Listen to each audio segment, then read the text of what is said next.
Halo semuanya, pada kesempatan kali ini saya akan membahas suatu film dari India. Berbeda dari kebanyakan film India yang mengusung drama mellow, film yang satu ini lebih berfokus pada pertarungan intelektual antara seorang polisi melawan pencuri jenius. Film ini berjudul Doom 2 yang rilis pada tahun 2006. Meskipun sebenarnya Doom memiliki 3 sequel, namun masing-masing dari film bisa berdiri sendiri ya. Baiklah, tanpa berlama-lama, mari kita langsung saja ke ceritanya. Film dimulai dengan diperlihatkannya sebuah kereta yang melintasi gurun pasir. Kereta tersebut membawa sebuah mahkota kerajaan yang sangat berharga milik nyonya bangsawan. Sampai datang seorang pencuri sangar yang mengincar mahkota itu. Semua masih merasa aman hingga ketika sang nyonya mengecek kembali mahkota itu sudah tidak ada dan digantikan oleh sebuah simbol huruf A.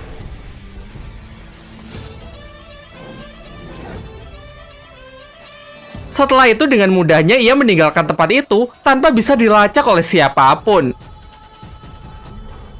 Adegan berganti di sebuah danau yang terlihat sekelompok mafia sedang menunggu barangnya. Kemudian datanglah seorang pria bernama Ali yang membawa barang pesanan mereka. Transaksi berjalan mulus sampai akhirnya secara tidak sengaja Ali menjatuhkan tanda pengenalnya. Di sana pun terungkap bahwa Ali ternyata adalah anggota polisi yang sedang berusaha menangkap para mafia ini. Ketika Ali sudah terpojok, datanglah rekan polisinya dari dalam air yang bernama Jay. Bekerja samalah mereka untuk meringkus para mafia itu. Berbeda dari Ali yang kocak dan ceroboh, Jay ini adalah sosok polisi cerdas yang sangat profesional. Akan tetapi kalau di rumah, ia adalah tipe suami-suami yang takut istri. Ia menjadi pelayan istrinya yang tengah hamil tua. Di sisi lain, terlihat seorang wanita yang tengah serius melatih keahlian menembaknya. Ialah seorang polwan yang bernama Sunil. Karena perawakannya yang sangat mantap, ia sering membuat orang-orang di sekelilingnya jadi salfok. Ali yang baru pertama kali melihatnya, awalnya mengira Sunil ini adalah seorang tahanan karena berada di ruang interogasi. Namun keributan mereka terhenti setelah kedatangan Jay yang ternyata adalah sahabat Sunil ketika masih sekolah. Kedatangan Sunil tidak lain adalah untuk membahas mengenai pencuri sangar yang selalu mencuri benda-benda bersejarah. Menurutnya, pencuri ini sangat cerdas karena dalam setiap aksinya sama sekali tidak bisa dilacak. Namun di TKP, ia selalu meninggalkan sebuah simbol huruf A yang membuatnya dipanggil sebagai Mr. A atau Mr. A. Ya, karena bahasa Indonesia lebih baik Mr. A ya. Kembali ke cerita, pada presentasinya, Sunil menjelaskan bahwa sama sekali tidak ada jejak dari Mr. A. Namun Jay menyela karena ia berhasil menemukan jejak. Yaitu dalam setiap aksinya, Mr. A selalu memilih kombinasi tanggal yang berpola. Dari rumus pola itulah, Jay dapat menentukan secara tepat kapan pencurian itu akan dilakukan kembali. Bahkan kerennya lagi, Jay bisa menemukan pola geometri dalam setiap tempat yang menjadi incaran Mr. A. Yaitu Mr. A ingin membuat jejak huruf A pada peta. Jika asumsinya ini benar, maka menurut Jay tempat yang akan menjadi incaran selanjutnya adalah kota Mumbai. Akan tetapi di Mumbai terdapat 2 museum yang menyimpan benda berharga, menjadi PR yang sangat berat bagi mereka museum mana yang akan dipilih Mr. A. Di sisi lain, ternyata Mr. A sudah berada di Mumbai yang tengah melakukan pengamatan tempat untuk aksi pencuriannya selanjutnya. Ia ini memanglah orang yang sangat jenius, terlebih lagi ia melakukan semuanya sendirian, bahkan sampai membuat peralatan-peralatan ala Tony Stark. Dan dari sinilah akhirnya pertarungan mereka pun dimulai. Singkat cerita, hari pencurian pun telah tiba. Jay memutuskan membagi kelompoknya untuk mengawasi 2 tempat berbeda yang akan menjadi lokasi pencurian dari Mr. A. Ia bersama Sunil standby di Museum Kalung Bersejarah, sementara Ali ditugaskan di museum satunya yang tersimpan sebuah berlian.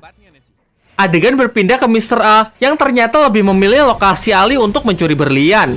Ia menyamar menjadi salah satu patung dan menggunakan peralatan canggih untuk mengambil berlian dan menggantikannya dengan sebuah hologram.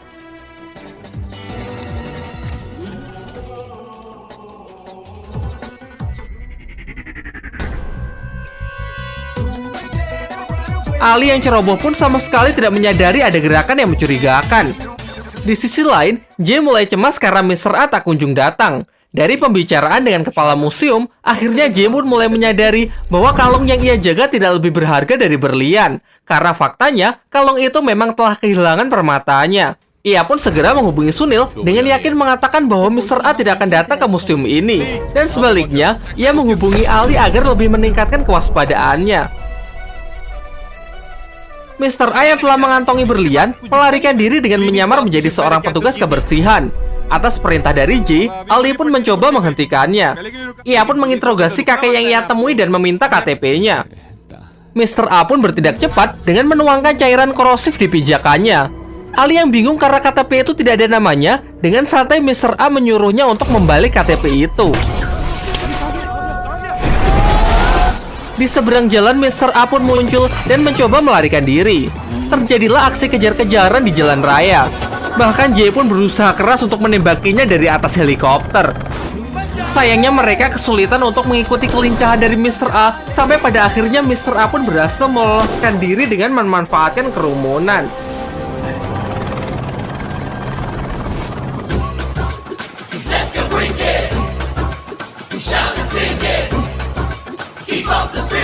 Setelah aksinya sukses, Mr. A pergi ke bandara berniat meninggalkan India. Namun ia terhenti setelah melihat berita di TV yang memberitakan tentang dirinya. Ada kabar yang mengatakan bahwa Mr. A secara terang-terangan mengumumkan akan melakukan pencurian kembali dengan mencuri sebuah pedang bersejarah dalam waktu 24 jam.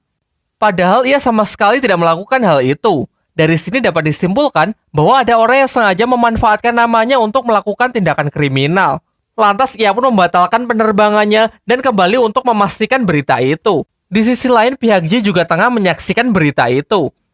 Malam harinya, J yang penasaran membuat pengamanan yang sangat ketat di lokasi yang diberitakan.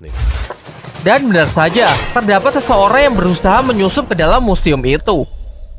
Namun ketika ia sudah sampai di depan barang yang hendak ia curi, ia dikagetkan dengan kemunculan Mr. A yang asli yang sudah menunggunya. Sebenarnya Mr. A yang palsu ini adalah seorang wanita yang bernama Sundari ya. Ketika Sundari hendak mengambil pedang itu, Mr. A mencegahnya. Kemudian ia menjelaskan bahwa ada sinar inframerah yang mengelilingi pedang itu. Jika itu sampai tersentuh, maka alarm akan berbunyi dan seluruh pasukan akan datang ke tempat ini. Bahkan jika pedangnya berhasil diambil, sesaat setelahnya tembakan listrik bertegangan tinggi akan mengarah kepadanya. Hal inilah yang menunjukkan perbedaan mereka. Mr. A yang palsu ini hanyalah seorang pencuri biasa yang amatiran. Berbeda dari Mr. A yang sudah menyiapkan rencana matang untuk meloloskan diri. Namun Sundari tidak mematuhinya dan malah kabur sendirian. Di tengah pelariannya, ia hampir tertangkap oleh Sunil. Namun Mr. A datang untuk menyelamatkannya.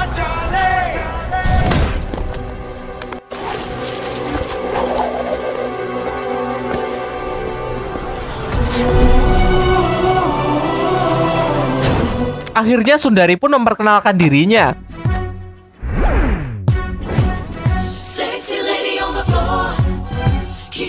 Ia menjelaskan bahwa ia memiliki ambisi yang sama dengan Mr. A, oleh karena itulah ia menawarkan dirinya untuk menjadi partner.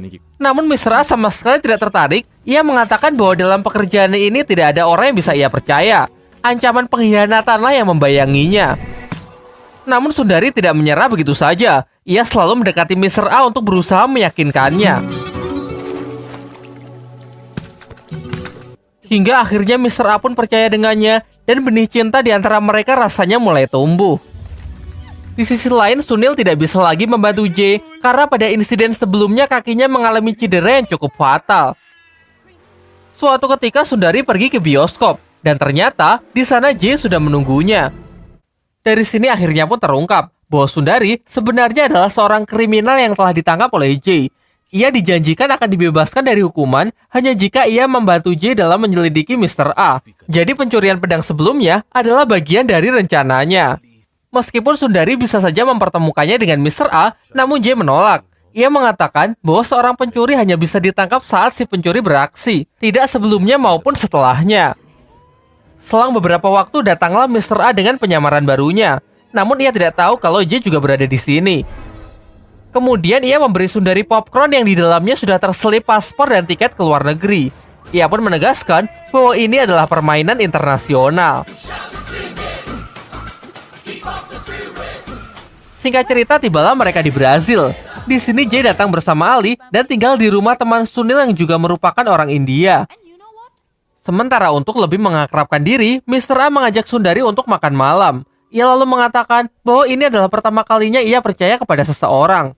Besoknya, ia mengajak Sundari untuk bermain di outdoor.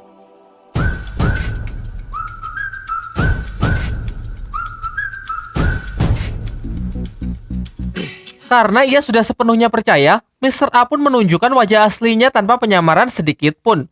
Ia juga mengatakan nama aslinya, yaitu Aryan. Besoknya Sundari datang menemui J.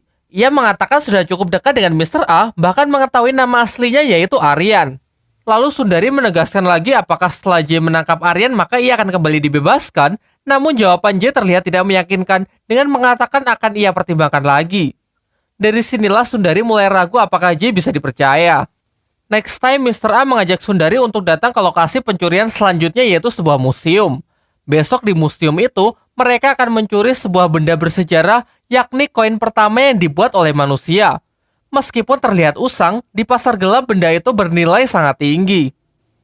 Malam harinya, Sundari kembali menemui J untuk mengatakan rencana Mr. A. J lalu memberikan sebuah alat yang harus Sundari tekan ketika Mr. A besok tengah beraksi. Namun ternyata, diam-diam Mr. A membuntuti Sundari, sehingga kini ia pun tahu kalau Sundari adalah orang suruhan J. Setelah melepas semua penyamarannya, Mr. A datang menemui J. J yang merasakan aura si pencuri menyadari kalau pria ini adalah Mr. A. Namun tanpa ragu, ia malah mengatakan identitas aslinya, yaitu seorang polisi India bernama J. Dixit. Begitu pula dengan Mr. A yang mengatakan identitas aslinya. Terjadilah obrolan singkat di antara mereka, sampai mereka pun bertaruh siapakah yang akan menang besok. Setelah itu jangan lupa kalau ini film India, yang pasti ada adegan bernyanyi-nyanyi.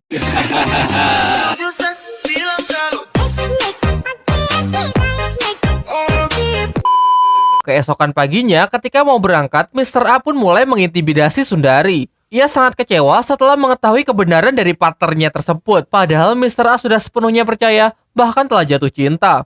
Kemudian ia memberikan pistol kepada Sundari, lalu menyuruhnya untuk menembak dirinya. Menurutnya, orang yang pantas membunuhnya bukannya J, tapi orang yang ia cintai. Namun sebaliknya, Sundari pun menyesal dan berniat membunuh dirinya sendiri. Namun ternyata pistol itu kosong, dan ini hanyalah tes yang sengaja Mr. A lakukan untuk mengetes Sundari. Kini akhirnya tanpa ragu Sundari pun berpihak kepada Mr. A. Waktu pencurian pun tiba. J bersama Ali sudah bersiap di dalam museum. Untuk menciptakan kepanikan, Mr. A menyebarkan puluhan serangga di tempat itu. Sontak keadaan pun menjadi panik dan semua orang pun berlarian ke sana kemari. Kepanikan inilah yang dimanfaatkan Mr. A untuk mencuri kemudian melarikan diri. J yang telah kehilangan jejaknya pergi ke tempat Sundari, namun di sana sudah tidak ada siapapun. Kemudian Sundari menelponnya dan mengatakan bahwa ia lebih memilih berpihak kepada Mr. A. Setelah mengetahui hal itu, J pun langsung melacaknya untuk melakukan pengejaran.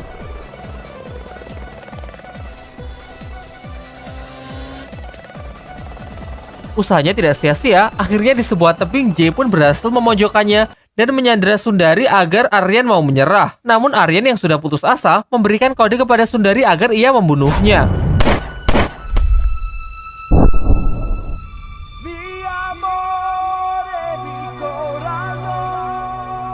Setelah insiden itu, J tidak menangkap Sundari. Ia malah membebaskannya dengan mengatakan bahwa hukuman yang terberat adalah membiarkan Sundari tetap hidup. Dan film pun belum tamat. 6 bulan kemudian, terlihat Sundari menjadi pelayan di suatu bar bersama Mr. A yang terlihat sehat walafiat. Ternyata memalsukan kematian adalah bagian dari rencananya. Namun sekarang ia sudah meninggalkan kehidupannya sebelumnya dan memulai hidup baru bersama Sundari di Brazil. Di luar dugaan, ternyata J datang ke tempat mereka. Ia mengatakan sebenarnya ia sudah menyadari rencana Mr. A. Tujuan ia membebaskan Sundari tidak lain adalah agar bisa membawanya kembali ke Mr. A. Namun kemudian J mengatakan hasratnya untuk menangkap Mr. A sudah hilang karena Mr. A sudah tidak mencuri lagi. Ia pun membebaskan mereka dan bersiap kembali ke India. Tamat.